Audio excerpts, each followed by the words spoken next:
Hey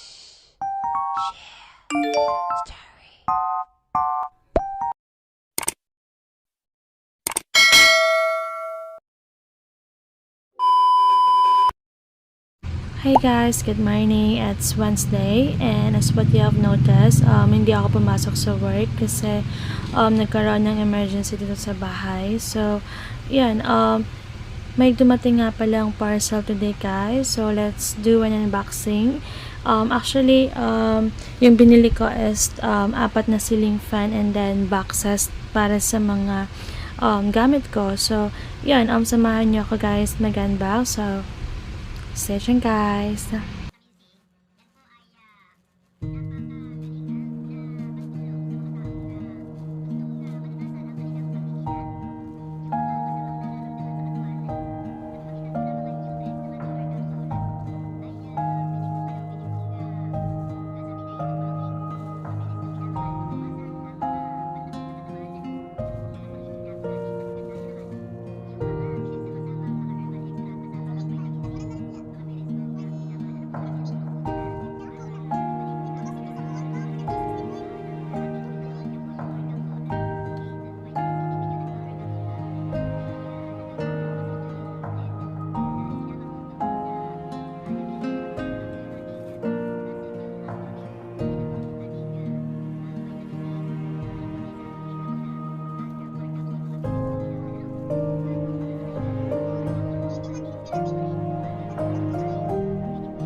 So, yan guys, ito nga pala yung box na binili ko. So, actually, 85 pesos, dalawa na siya.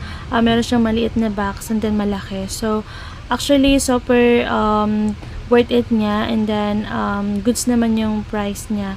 So, sobrang ganda ng product. And then, yung electric fan guys, I mean yung ceiling fan is okay naman din yung hangin niya and malakas din. So, anyway guys, huwag nyo na sanang pansinin yung hair ko dito kasi yun nga, kagigising ko lang din and ayong planning na mag-breakfast na kaso nga dumating yung parcel ko. So, yun. Anyway guys, dyan lang muna kayo guys kasi ayusin ko lang yung parcel na pinili ko. So, stay tuned guys.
So, yun guys, kinakabit na pala ni Papa yung 4 na ceiling fan. So, yung isa dito sa kusina namin and then yung isa sa sala, sa kwarto nila at sa kwarto ko. So, actually, okay naman kasi goods naman yung product and working yung 4 and walang damage din kasi yun nga, sobrang secure ng parcel. So, yun, Anyway guys, after nito, I will show you guys kung ano yung itsura din ng mga boxes na binili ko. So, actually hindi naman siya masyadong matibay pero worth it na yung price niya and sobrang ganda niya. So, kahit pa paano guys, nagiging organized lahat ng gamit mo using these boxes. So, ayusin ko lang muna guys yung pag-aayos ng parcel na to. So, dyan lang muna kayo guys. Stay tuned guys!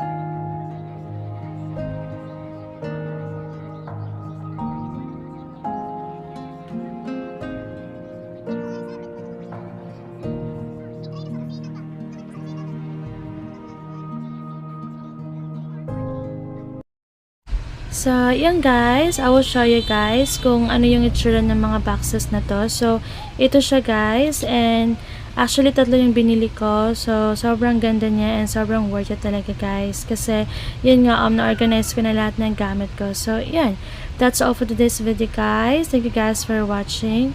Bye!